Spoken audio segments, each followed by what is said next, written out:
Ok. Et alors du coup, bienvenue à tous et bienvenue donc sur le webinaire sur les nouveautés dans Boon en 2023. Donc c'est les nouveautés de janvier jusqu'à aujourd'hui avec vous allez voir un petit teaser justement à la fin. Pour vous servir aujourd'hui, donc Paola, Estelle et moi-même que vous connaissez puisque nous sommes vos Boon coachs préférés évidemment. Vous avez pu nous retrouver soit lors de nos sessions de formation ensemble, soit au support puisque pour rappel, tous les Boon coachs font un petit peu de support pour vous servir et donc, vous nous connaissez sans doute aussi par ce biais-là.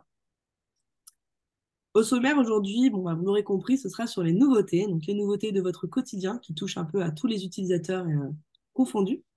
Les nouveautés sur l'avant-vente qui va plutôt du coup qui vont s'adresser à toutes les équipes commerce et recrutement. Les nouveautés sur l'administration des ventes, donc plutôt côté ADV, facturation, production. Et les nouveautés sur l'administration. Vous pourrez aussi profiter d'un petit teaser sur la suite des événements donc dans notre roadmap. Et j'entends aussi déjà râler donc, les équipes RH qui se disent bah, il n'y a aucune nouveauté qui nous concerne. C'est normal, on a fait le choix aujourd'hui de vous montrer que celle-ci. Donc, comme je l'ai dit juste un peu plus tôt, vous aurez un webinar sur la gestion RH des collaborateurs qui intégrera justement toutes les nouveautés le mois prochain. Hop. Et quoi de mieux pour vous parler de toutes nos nouveautés que de vous présenter l'équipe qui se cache derrière Boon Manager. Donc notre CTO Tanguy et l'équipe du coup qu'on appelle les bébés chez nous, les Boon Builders, qui sont donc les développeurs, la QA, l'infra, la perf, etc. Hop. Je vais tout de suite laisser la parole à Estelle et Paola qui vont vous parler des nouveautés du quotidien. Merci Déborah. Alors pour commencer la revue des nouveautés 2023, nous allons nous focaliser dans un premier temps sur les nouveautés du quotidien dans votre navigation. Ces nouveautés concernent tous les utilisateurs et je suis persuadée qu'elles ne vous ont pas échappé. Voyons le centre de notification. Un petit point rouge sur la petite cloche située à côté de votre prénom en haut à droite de votre interface doit vous alerter sur le fait que vous avez certainement des activités en attente de traitement ou encore des éléments à surveiller. Cette fonctionnalité est le parfait allié de la gestion de votre activité. Alors bien évidemment, vous serez en mesure de paramétrer vos notifications comme vous le souhaitez en utilisant la roue crantée de configuration. Que s'est-il passé du côté des tableaux de bord, Paola? Alors, les tableaux de bord ont fait peau neuve. Vous pouvez dorénavant personnaliser le contenu de votre tableau de bord afin de mieux suivre et piloter votre activité grâce aux nouveaux widgets personnalisables basés sur les critères de recherche de votre choix. Alors, quand on se rend dans la vue tableau de bord, comme vous pouvez le voir, il est possible d'afficher des widgets métriques, donc qui affichent un nombre d'occurrences, comme le nombre de projets en cours ce mois, ou encore des widgets list qui affichent les résultats de cette recherche. L'énorme avantage en passant par cette vue, on le sait, comme je vous le disais, vous pouvez d'un seul coup d'œil avoir un résumé des informations importantes de votre activité pour que vous puissiez, et ça en fait en cliquant sur le bouton voir tout, et ainsi d'accéder à la page correspondante avec les bons filtres appliqués et ainsi travailler plus efficacement. Tu pourrais nous montrer comment les configurer? Alors en fait, il existe deux options. La première, c'est l'administrateur en fait, qui fait une configuration par défaut pour toutes les personnes disposant du même rôle, ou alors l'utilisateur qui clique sur le bouton de configuration. Puis, il cliquera sur l'encart plus et il pourra alors choisir ce qu'il souhaite comme type d'élément. Donc, métrique, liste ou widget. Donc, prenons un exemple. Je souhaite afficher la liste des candidats présentés ce mois-ci. Donc, pour cela, je choisis un élément liste. Je sélectionne le module concerné, positionnement. Et dans le titre, j'indique candidat présenté ce mois-ci. Puis, il vous suffit de cliquer sur configurer les filtres. Lorsque j'arrive donc sur le module en question, je vais pouvoir configurer les filtres en fonction de ce que je souhaite. Donc, par exemple, au niveau du périmètre, alors en tant que recruteur, j'aurais tout intérêt à ne cocher que mes données, mais dans mon cas, je veux voir vraiment tous les candidats. Donc, je décoche tout pour avoir le périmètre souhaité et donc le plus large possible. Ensuite, on va aller dans l'état des positionnements pour sélectionner présenter client. Ensuite, dans les états des besoins pour choisir les besoins qui sont actifs, donc chaud, tiède, froid. Et enfin, dans période, choisir date de mise à jour sur une période dynamique, ce mois. Ça, c'est super pratique car plus besoin de jouer sur les dates. Et une fois que cette configuration est faite, je vais donc l'enregistrer. Et ensuite, en cas de besoin, je peux maintenant faire un drag and drop pour mettre l'élément à l'endroit souhaité. Et ensuite, on enregistre et vous allez voir où ça se situe et voir surtout si ça vous convient au niveau de vos tableaux de bord. Voilà, donc j'espère que cette nouveauté vous plaît et que vous l'utilisez au quotidien. En tout cas, nous, on l'adore. Et je vais maintenant laisser Estelle vous présenter les fils de discussion. Merci, Pao. Vous souhaitez échanger rapidement avec l'un de vos recruteurs sur un candidat, vérifier le tarif de vente d'une prestation, alors c'est tout simple. Vous pouvez initier une discussion directement depuis la fiche concernée en utilisant l'icône dédiée. Dès lors que votre collaborateur aura répondu, vous serez notifié dans le fameux centre de notification dans l'onglet Fil de discussion. Alors, je vous rappelle également que nous avons un superbe webinaire qui traite de ce sujet sur notre chaîne YouTube et que je vous invite à regarder. Une autre nouveauté de l'année, très appréciée, a été de pouvoir basculer votre interface en dark mode. C'est un paramétrage disponible depuis la configuration de votre compte. Alors, pour rappel, vous cliquez sur votre prénom en haut à droite, puis configuration. Et dans la configuration avancée, vous trouverez la possibilité de modifier votre thème en sombre ou identique à vos paramètres système. Et je repasse de suite la parole à Paola. Merci Estelle. Je vais maintenant vous parler des recherches sauvegardées. Donc ça, c'est vraiment une autre fonctionnalité qui est super pratique, qui va faciliter votre quotidien. Normalement, je n'apprends rien à personne, car quel que soit votre métier ou votre utilisation dans Boon, cette fonctionnalité vous est utile. Et si ce n'est pas le cas, alors tant mieux, vous allez adorer ce qui va suivre. Donc, afin de mieux vous la présenter, je vous propose de retourner sur Boon et de vous montrer comment l'utiliser à travers 3 exemples. Donc, par exemple, si vous êtes recruteur et que vous faites régulièrement une recherche sur un type de profil, alors la recherche sauvegardée vous intéresse. Il vous suffit d'effectuer votre recherche. Donc, j'ai écrit dans la recherche par mots-clés ce que je souhaite rechercher, donc Java and Angular. Je clique ensuite sur les filtres pour sélectionner dans Étapes mon vivier. Au niveau de l'expérience, 3 à 5 ans. Et enfin, l'enrichir un peu plus et aller dans secteur pour, par exemple, choisir le secteur bancaire. Une fois que tout ça est bien configuré, il ne me reste plus qu'à cliquer sur Recherche libre pour sauvegarder ma recherche. Et j'indique du coup l'intitulé de ma recherche. Vous pouvez ainsi vous constituer une bibliothèque de recherche type qui va faciliter votre quotidien. Prenons un autre exemple. Vous êtes manager d'une équipe commerciale et vous souhaitez animer vos réunions hebdo, vos réunions d'équipe. Là aussi, la recherche sauvegardée vous sera utile. En vous rendant dans le module, par exemple, positionnement, vous pourrez vous créer une recherche sauvegardée pour suivre les positionnements en cours.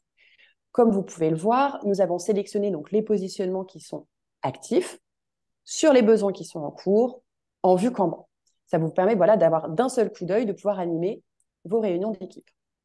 Et pour finir, dernier exemple pour illustrer cette fonctionnalité. Vous êtes ADV et vous pouvez en fait également vous créer des recherches sauvegardées pour vos factures à envoyer chaque mois, vos factures à percevoir ou encore pour le suivi de vos relances. Et je vais laisser la parole à Estelle pour vous parler du partage des modèles d'email et d'action. Merci, Pao. Emailing, c'est une des applications les plus utilisées de l'interface. Et si ce n'est pas le cas dans votre société, alors sachez que grâce à son utilisation, vous pouvez enregistrer des templates d'email qui soient à destination de vos candidats pour la suite d'une procédure d'embauche, des emails de prise de rendez-vous, par exemple, pour la partie commerce, d'envoi de vos factures ou de votre recouvrement. Bref, vous l'avez compris, elle est très utile pour chacun d'entre vous et va vous permettre de gagner un temps fou. Eh bien, sachez que depuis peu, quelques jours seulement, vous avez la possibilité de partager vos fameux modèles depuis votre interface à certains managers uniquement ou certains types de ressources de votre agence ou toute l'agence confondue et ainsi standardiser votre communication au sein de votre entreprise.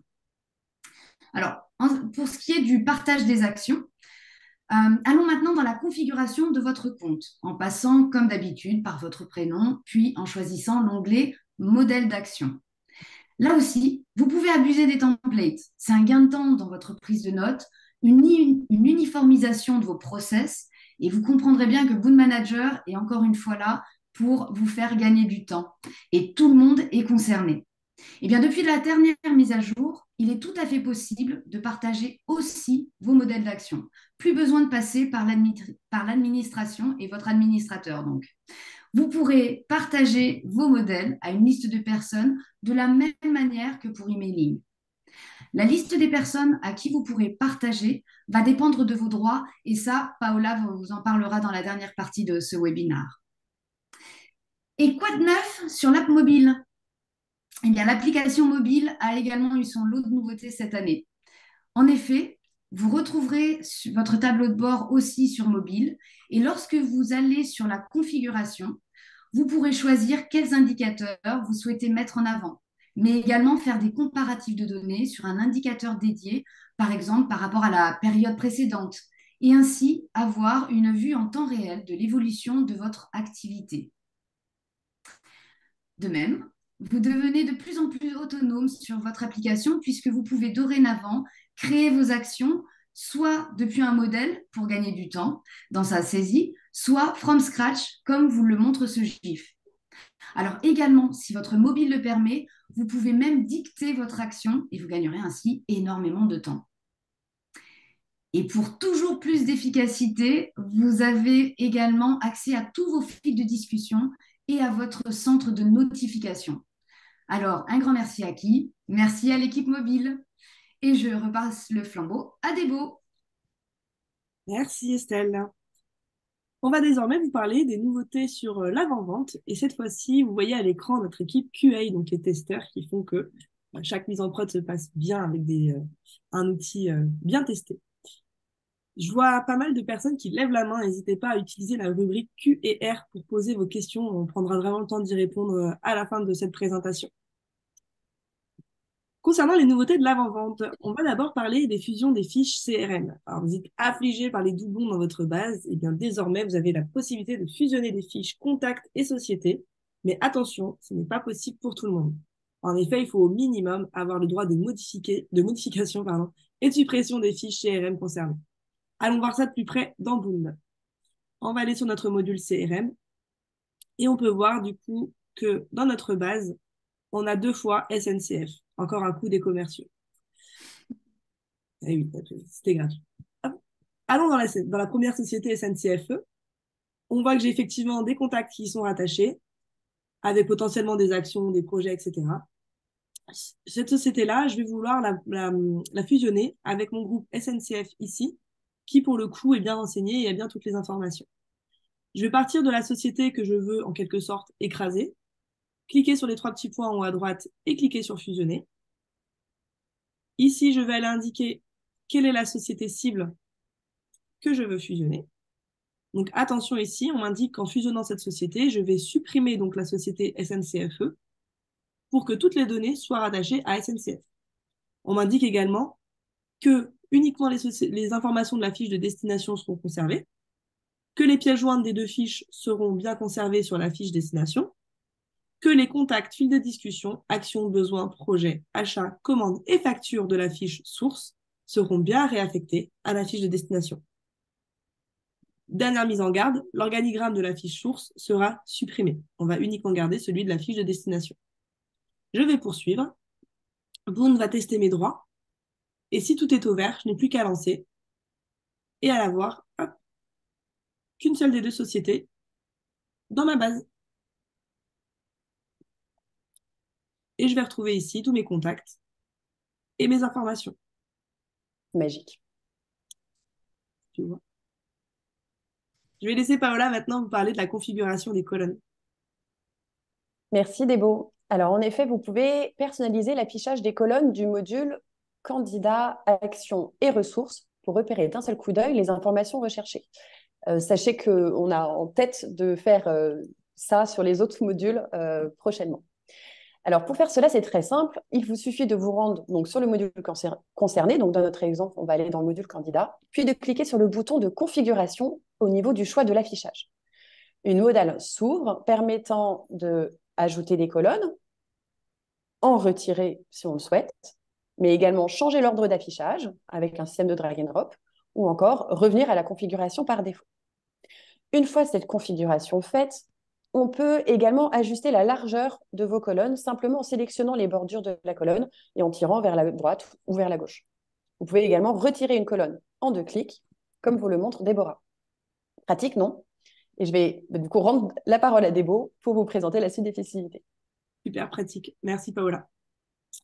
Donc effectivement, comme vous pouvez le voir, il y a eu pas mal de nouveautés, dont justement les vues synthèse. On va également en profiter pour voir l'amélioration de la recherche et des filtres. Et Paola vous montrera du coup les Boon Suggest et les signatures électroniques. En ce qui concerne la vue synthèse, vous l'avez demandé et donc vous avez pu remarquer que les fiches candidats et désormais aussi les fiches ressources et CRM ont intégré un nouvel onglet, ce fameux onglet synthèse. Ça vous permet vraiment d'avoir un résumé des informations importantes de vos fiches avec de quoi les contacter, l'état actuellement à l'instant T, mais aussi, pourquoi pas, les actions dernièrement créées, les informations salariales, par exemple, d'un candidat et son CV. Le petit tips qu'on vous donne, c'est de bien toujours qualifier vos fiches CRM avec notamment le périmètre fonctionnel, le périmètre technique, etc. La qualification de ces fiches, ça va vous permettre d'avoir justement une petite vue. Hop là, on va juste...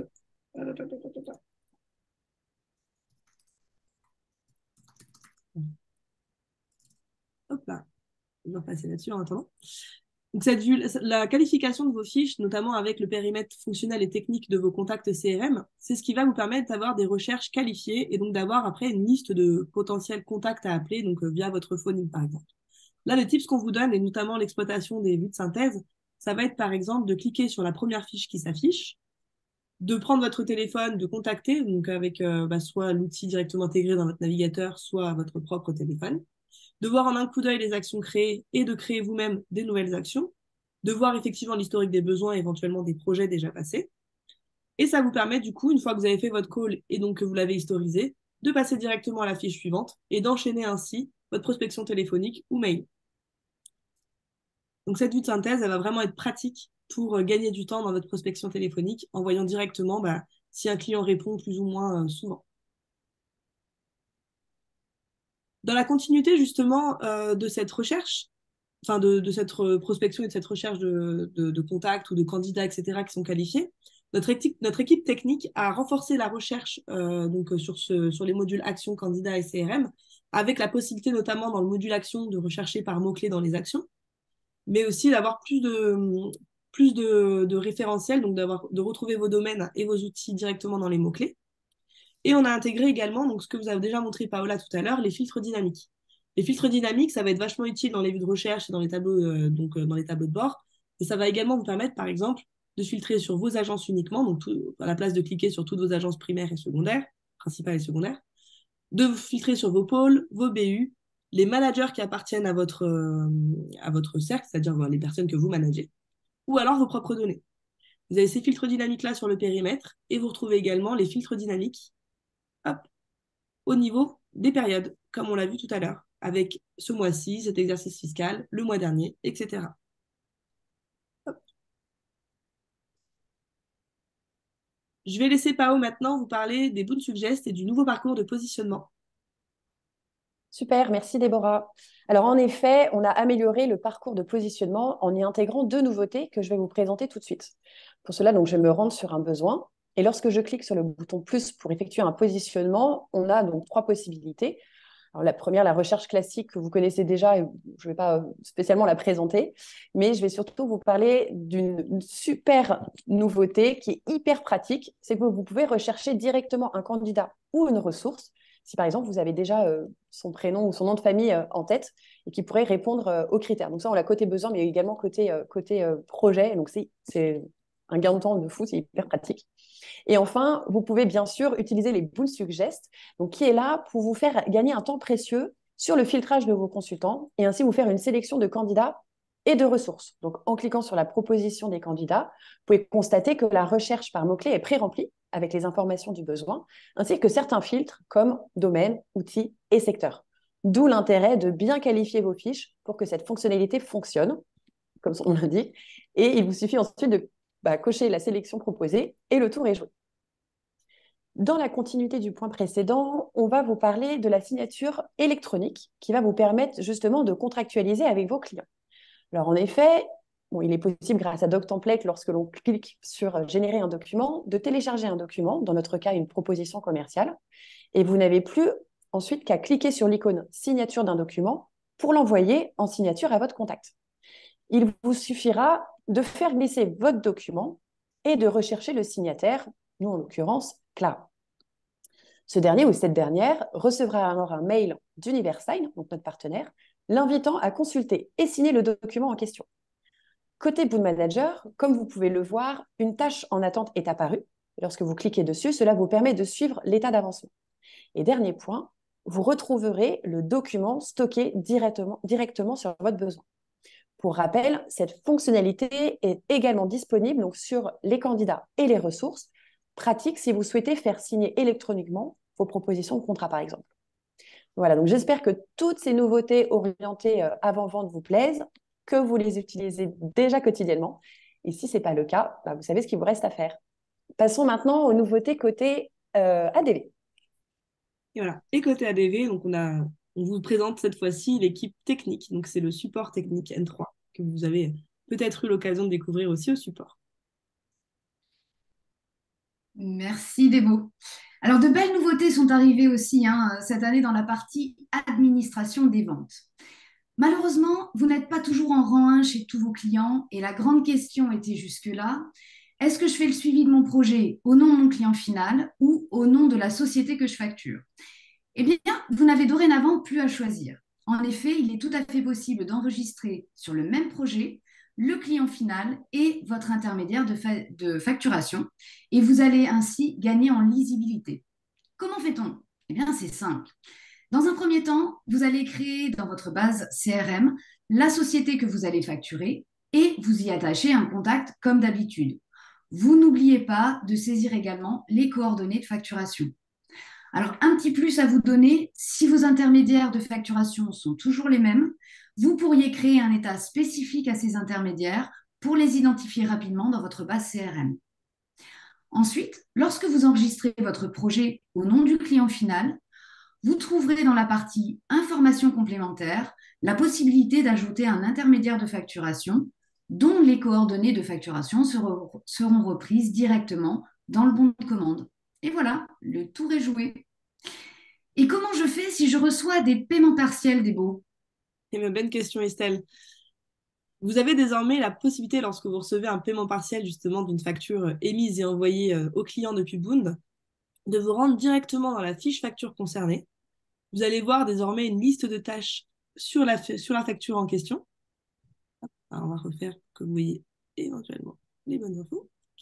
Vous allez voir justement cette petite liste de tâches cette petite encart apparaître sur votre fiche facture avec la possibilité de cliquer sur les petites pièces ici et indiquer justement quel est quel est le montant de votre facture. Indiquer qu'après ça, votre facture passe à l'état paiement partiel. Puis vous allez voir justement le restant dû sur votre facture. Vous pourrez alors soit passer votre facture directement à l'état payé, soit justement ajouter vous-même un nouveau paiement jusqu'à arriver au solde. Dans mon cas ici, je vais la passer directement à l'état payé et Boon me remplira automatiquement le restant dû. On a parlé tout à l'heure des recherches avec filtre dynamique et j'aimerais aussi du coup en profiter pour vous montrer deux petites recherches dynamiques supplémentaires. Donc, par exemple, ici, on va pouvoir filtrer sur toutes mes factures, sauf celles qui sont payées, avec une période justement jusqu'à aujourd'hui, en filtre dynamique toujours, en date de document, donc pour avoir la date de la facture jusqu'à aujourd'hui. Et ça me permettra en fait d'identifier toutes les factures que j'ai créées depuis le démarrage de mon activité sur Boon Manager et qui ne sont toujours pas à l'état payé dans Boon. Alors ça ne veut pas dire que mes clients ne m'ont pas payé, ça veut simplement dire que les états de facture ici n'ont pas été mis à jour. Et donc il faut penser justement à les cocher pour indiquer quand elles sont réglées ou non avec les dates de règlement.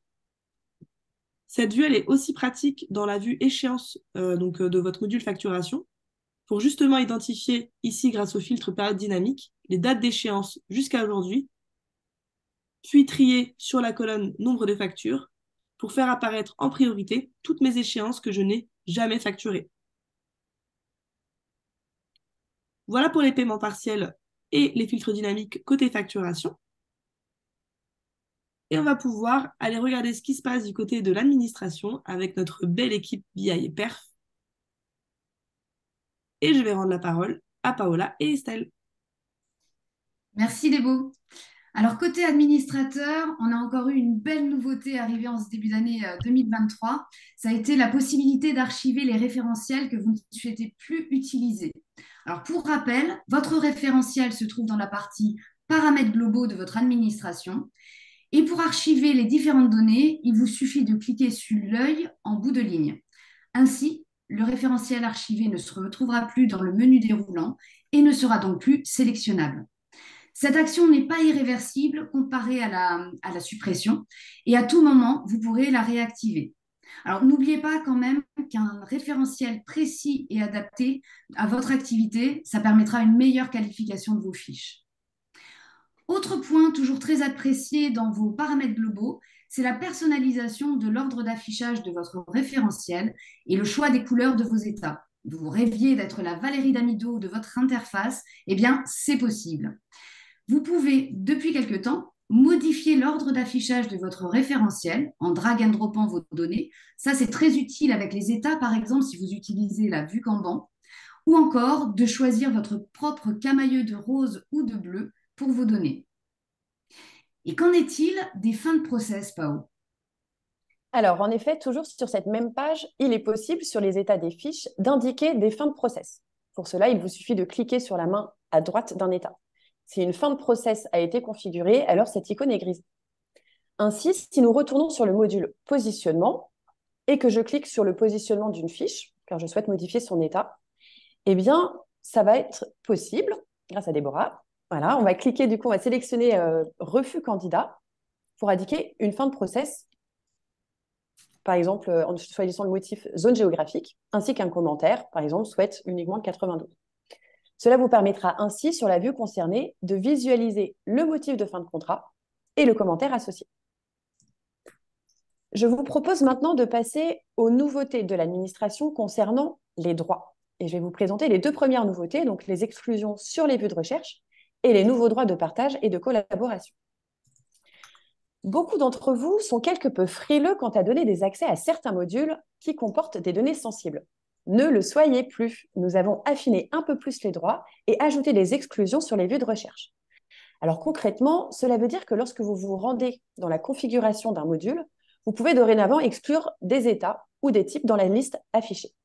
Par exemple, en tant que Delphine, qui est super utilisateur, si je me rends sur le module candidat et que je filtre sur les fiches de type staff interne, donc tout sauf les consultants, j'ai 5 fiches qui apparaissent. On va maintenant se rendre dans l'administration, dans la section manager rôle, et cliquer sur le rôle commercial. Et ensuite, nous allons aller dans la configuration du module candidat afin d'exclure les types liés au staff interne. Pour vous montrer ce qu'il se passe, je vous propose qu'on se connecte de son point de vue. Pour cela, je retourne donc sur la liste des managers et je vais pouvoir utiliser la fonctionnalité le petit espion afin de me connecter de son point de vue. Et vous allez voir que lorsque je vais me rendre donc sur le module candidat et que je vais filtrer donc sur les personnes concernées, donc les personnes de type, dont le type est lié au staff interne, ben je constate que ma recherche n'aboutit pas.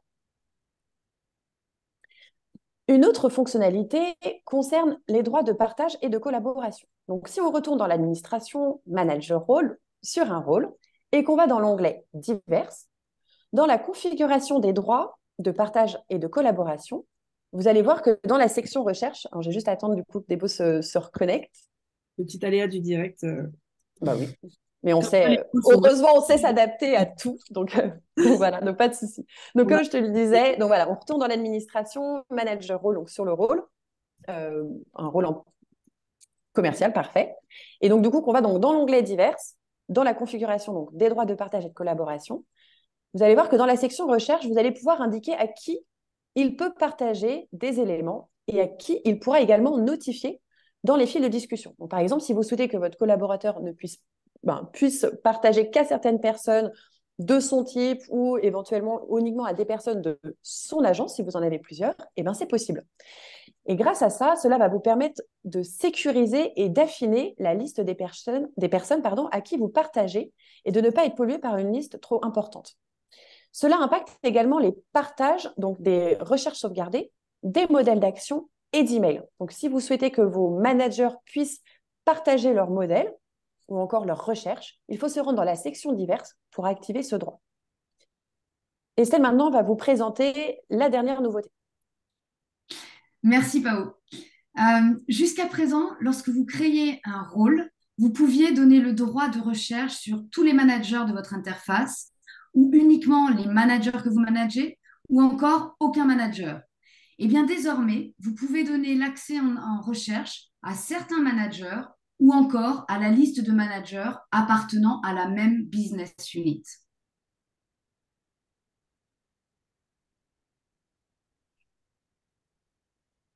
Merci. Voilà, pardon.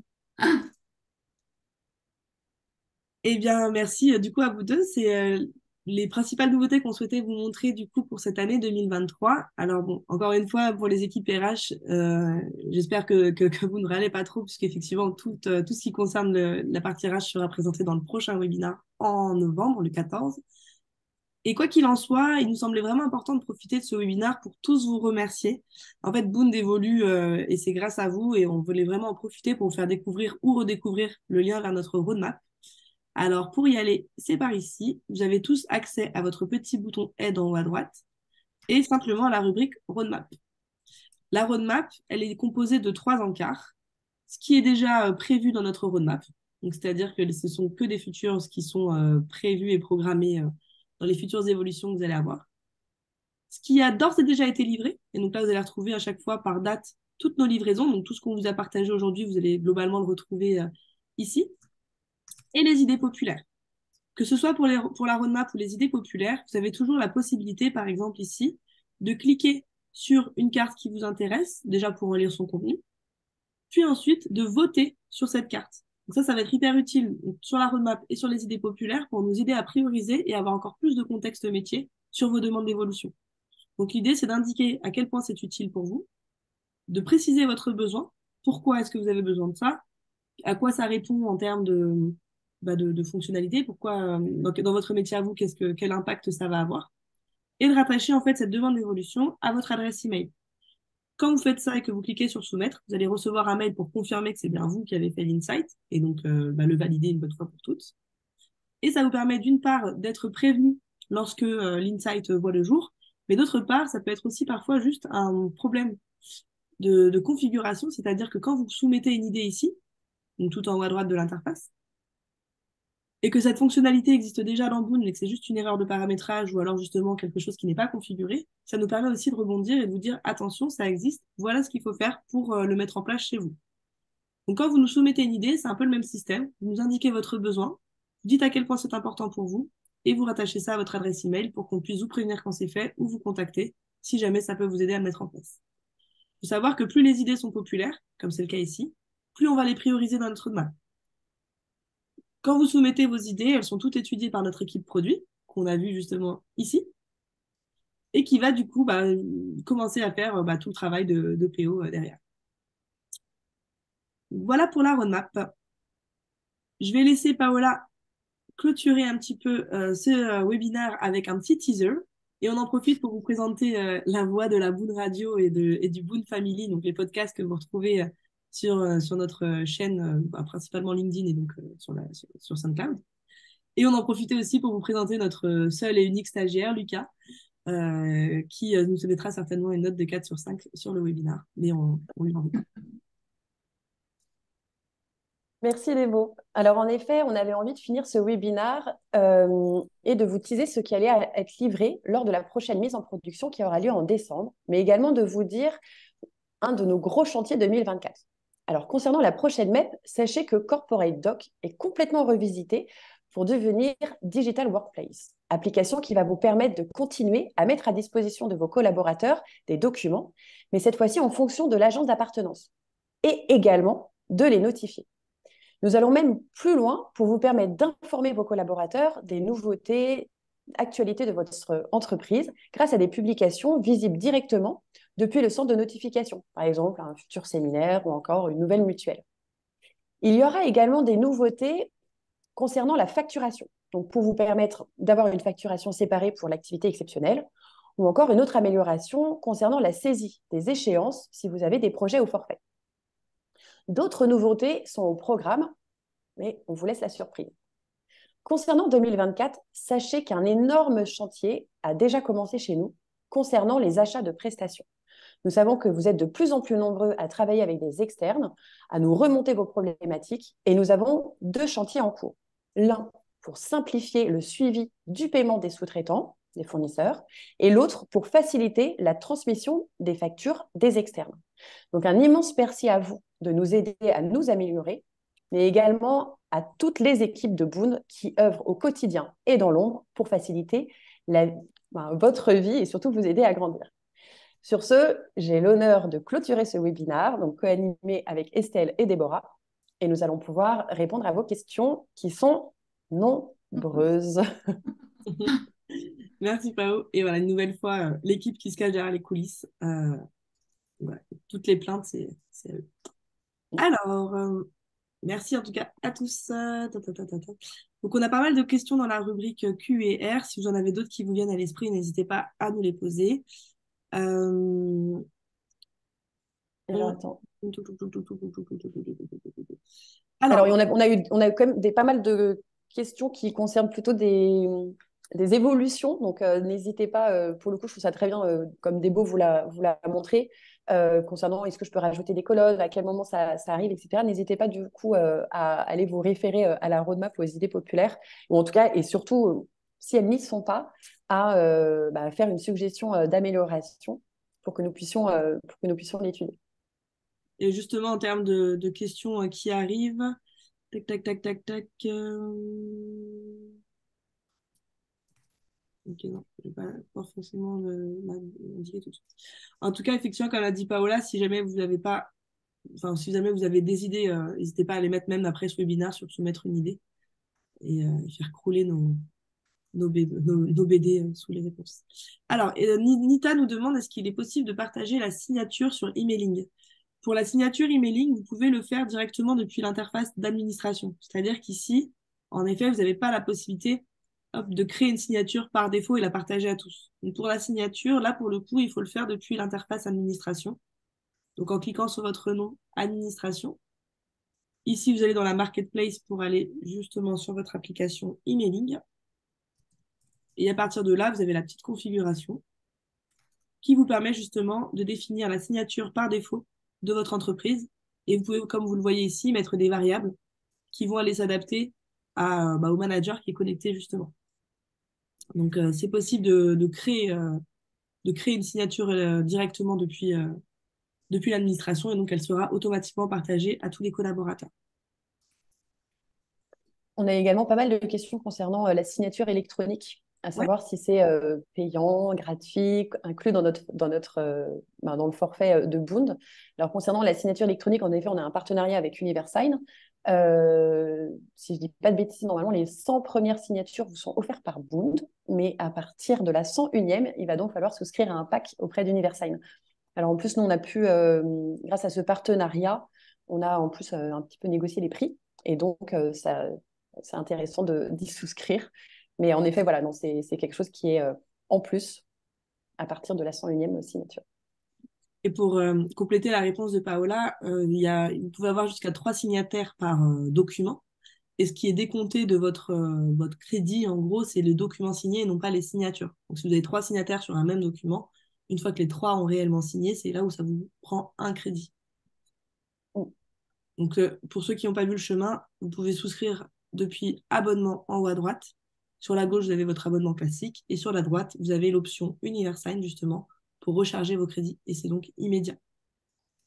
Vu qu'on est dessus, on a également pas mal de questions qui demandent, du coup, ça serait intéressant de le montrer, où en fait sont stockés, du coup, les documents, Ouais. ou de remontrer en tout cas.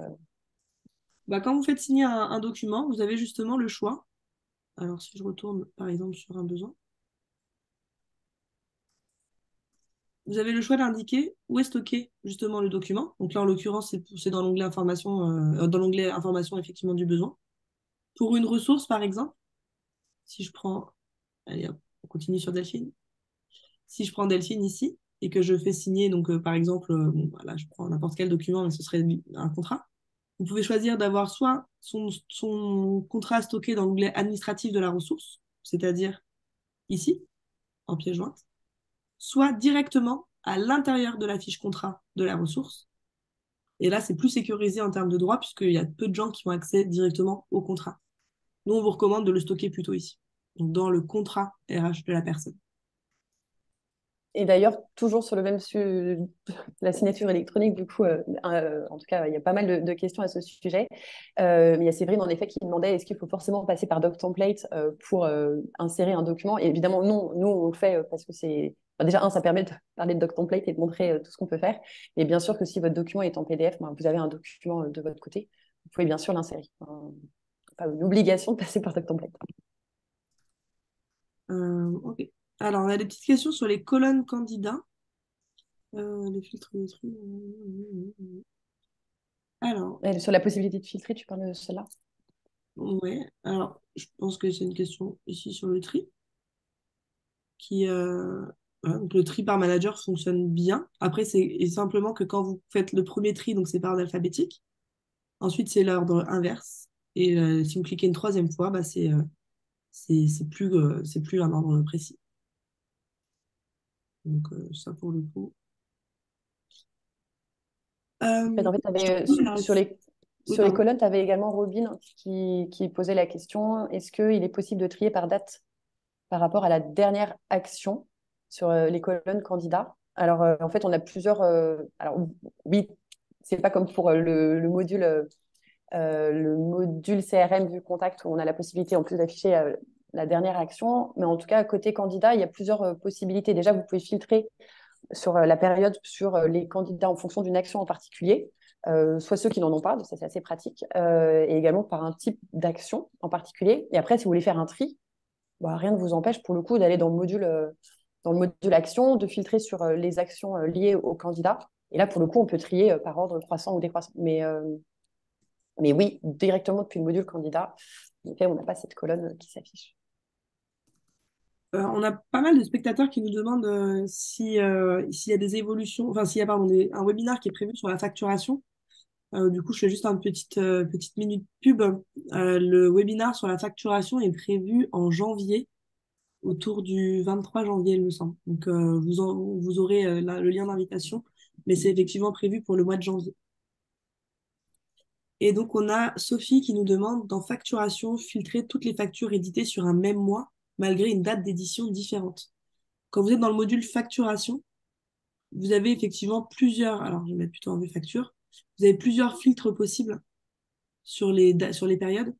Vous avez soit effectivement la période de facturation, qui là va regarder en fait dans la facture. Hop. Par exemple ici, quelle est la période couverte par cette facture, soit par date de facturation.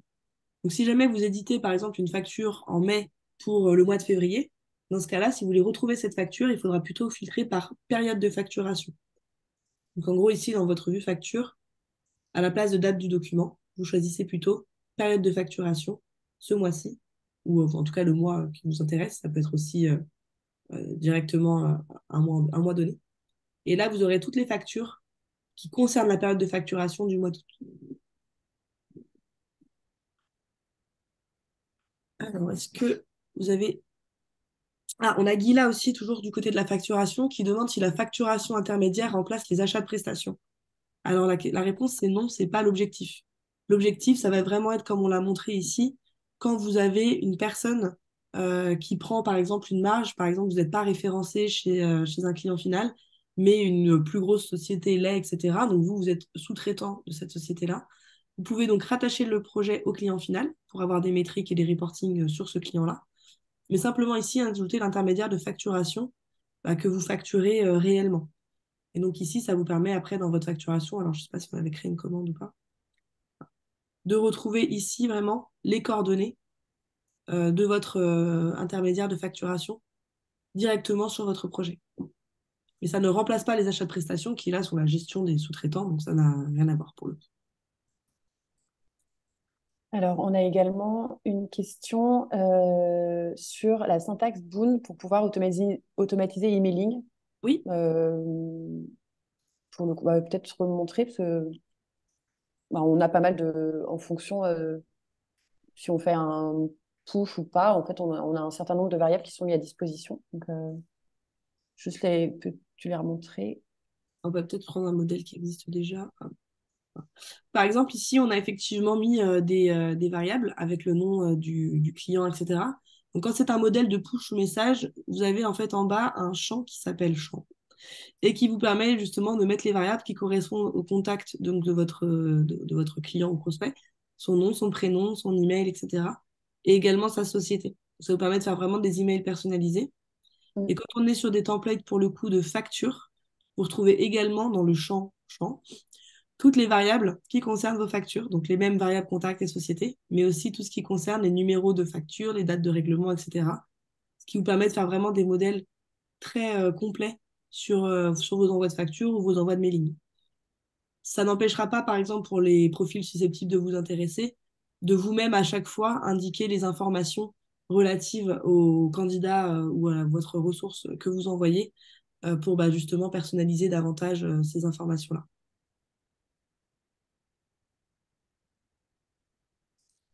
Attends, on avait une question justement sur les tableaux de bord. Alors en fait, j'ai répondu, mais je pense que ça vaut le coup de éventuellement le montrer. On avait une question justement de quelqu'un qui nous demandait comment configurer un tableau de bord pour d'autres personnes. En fait, c'était possible de partager les tableaux de bord qui ont pu être configurés à d'autres. Et en fait, ça sera possible. Enfin, pas une fonction de partage, mais comme je vous le disais tout à l'heure, en fait, il y a deux options. Soit l'utilisateur fait sa propre configuration, soit alors l'administrateur, en fait, a la possibilité sur un rôle en particulier en fait, de configurer des tableaux de bord. Et à ce moment-là, en fait, toutes les personnes qui disposent de ce rôle pourront alors bénéficier du tableau de bord qui ont été, que vous avez en tout cas décidé de leur mettre à disposition. Donc voilà, donc j'espère que voilà, c'est pas vraiment une fonction de partage, mais bon, ça répond en tout cas à la problématique a priori remontée. Effectivement, on a aussi une question de Rudy en ce sens, donc c'est ce chemin-là oui, pour créer des tableaux de bord personnalisés, enfin imposés, on va dire, à vos managers. Mm. Ceci dit, ils pourront quand même, eux, après, modifier leur propre tableau de bord s'ils veulent ajouter d'autres indicateurs auxquels vous n'auriez pas pensé, par exemple. Florian nous demande s'il est possible de créer des nouvelles colonnes dans le positionnement pour gérer son process. En fait, les colonnes que vous retrouvez dans le positionnement ici, ça va correspondre à vos états dans les référentiels que vous ont montré Paola et Estelle. En fait, dans administration et paramètres globaux, vous allez retrouver sur la droite hop, tous vos états. Et donc, c'est ça qui va correspondre derrière aux colonnes de la vue Kanban. Donc, par exemple, ici, j'ai mes états de besoin et mes états de positionnement. S'il m'en manque, je peux en rajouter sans problème. Et si par contre, il y en a certaines qui deviennent obsolètes, je peux réaffecter les données dans un autre état et archiver ensuite l'état. Et comme l'a dit Paola tout à l'heure, vous n'avez plus après qu'à mettre des motifs de fin de process. Et pour rappel, ces motifs-là, quand vous faites une extraction justement de votre base de besoins, etc., vous pouvez en profiter pour les retrouver donc, dans une colonne extraite et donc faire vos métriques et vos analyses sur les raisons principales, par exemple, de pourquoi on ne signe pas des besoins. Et d'ailleurs, pour répondre toujours à Florian sur ces fameuses colonnes, parce que j'ai l'impression qu'ils ont peut-être plusieurs entités, et du coup, il demandait si chaque sous-entité pouvait avoir sa propre configuration des colonnes. Malheureusement, non, ça n'est pas possible, parce que vous voyez, les paramètres globaux sont communs à tous, quelles que soient les entités. Et donc, il n'est pas possible d'avoir ce que vous souhaitiez. Et, Mais on peut, mes suggestions d'amélioration, pas hésiter à nous les remonter. et vu qu'on est déjà dans cet écran-là, Lamia demande si c'était possible de créer un état pour les factures annulées par un avoir, pour éviter de les laisser en transmis au client ou en non payé, etc. Et bien là, tout en bas de cette page-là, donc toujours dans les paramètres globaux, action état, vous avez la possibilité d'avoir des états de facture. Et effectivement, ici, vous pouvez tout à fait rajouter un état qui s'appellerait annulé par avoir, qui vous permettrait d'identifier très facilement les factures qui ne seront jamais payées vu qu'elles ont été annulées. Et comme ça permet qu'elles ne remontent pas sur vos différents filtres quand ce n'est pas justifié. Donc là, pareil, si vous avez besoin de l'aide d'un bon coach, n'hésitez pas à passer aussi par le support. On a montré la roadmap, mais le support, c'est aussi par ici. Petit point d'interrogation, nous contacter. Et là, vous pouvez aussi nous poser vos questions d'utilisation par mail ou par appel. Euh, Soline demande si la fusion entre deux fiches candidats est prévue prochainement. J'ai un doute, Paola, je ne sais plus exactement. Alors, je sais que c'est identifié chez nous. Attends, je vais aller regarder. Oui, mais je ne sais plus pour quand exactement. En tout cas, c'est dans les petites surprises du mois de décembre, elle n'en fait pas partie. On a les colonnes à configurer qui arrivent, mais en tout cas, pas celle-là, donc faudrait. En tout cas, on n'a pas après la vue. Mais en tout cas, c'est pas sur la prochaine net. En tout cas. On a Tiffaine qui nous demande s'il est possible de partager une recherche candidat. Alors oui, comme l'a montré du coup Paola et Estelle aussi, vous pouvez dans l'administration décider de qui a le droit de partager ou non ces recherches. Et lorsque vous avez le droit de partage, en fait, quand vous faites une recherche justement sauvegardée et que vous cliquez sur le petit crayon ici, vous pouvez dire à qui vous souhaitez partager cette recherche. Et donc, par exemple, on peut dire qu'un responsable recrutement, typiquement, pourrait créer une recherche et la partager à toutes ses équipes. Pour le coup, Boon, c'est un outil collaboratif. Nous, ce qu'on vous encourage à faire, c'est que tous vos managers, recruteurs ou commerciaux puissent partager leurs recherches et décider eux-mêmes avec qui ils souhaitent partager ou non leurs recherches. Mais à partir du moment où vous avez ce droit-là et que bah, c'est bien spécifié à qui vous avez le droit de, de partager, dans ce cas-là, vous avez ce petit encart partagé avec qui apparaît. Et là, vous pouvez justement dire, OK, bah, je partage cette recherche avec Kylian, par exemple, en plus. Et donc, comme ça, lui, dans ses recherches, il aura également, en cliquant ici, la même recherche que vous.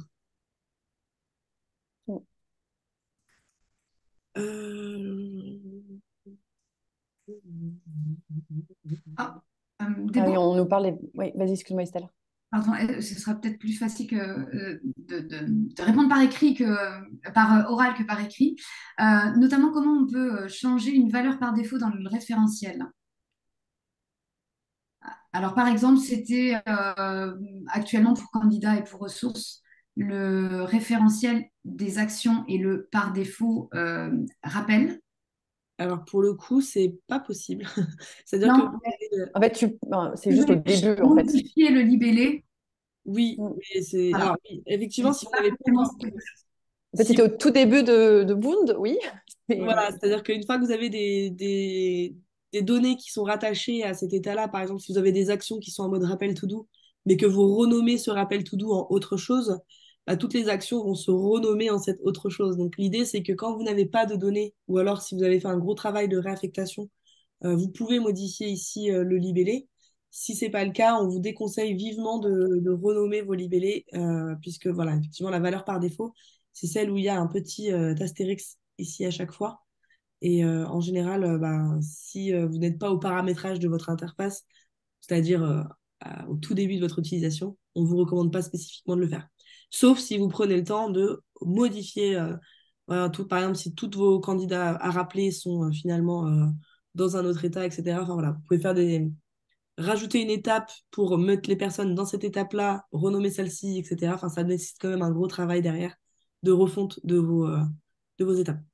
Ouais, et dans ces cas-là, franchement, si vous êtes accompagné par un bon coach, eh ben, n'hésitez pas à le solliciter parce que vraiment, sinon, vous pouvez vraiment mettre le bazar et après, c'est difficilement récupérable. Donc, voilà, appelez-nous. Voilà, n'hésitez pas. Pascal demande est-ce qu'il y aura un replay de ce webinaire? La réponse est oui. Tous nos webinaires sont sur la chaîne YouTube de Boon Manager. Vous pourrez effectivement les retrouver très facilement. Alors, quelles autres réponses on a?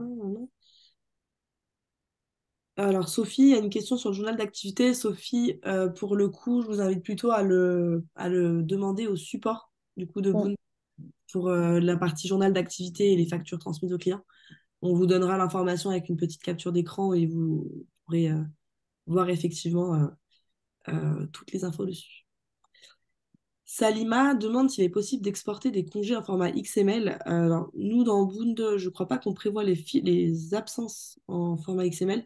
Par contre, si vous utilisez l'application Compta et Paye, vous avez la possibilité de configurer des formats de sortie Mm. de vos apps. Pardon, de vos apps, de vos absences, qui vont du coup s'interfacer correctement avec des outils, hop, notamment Silae, et ensuite les formats Sage Innocent et Sage Koala.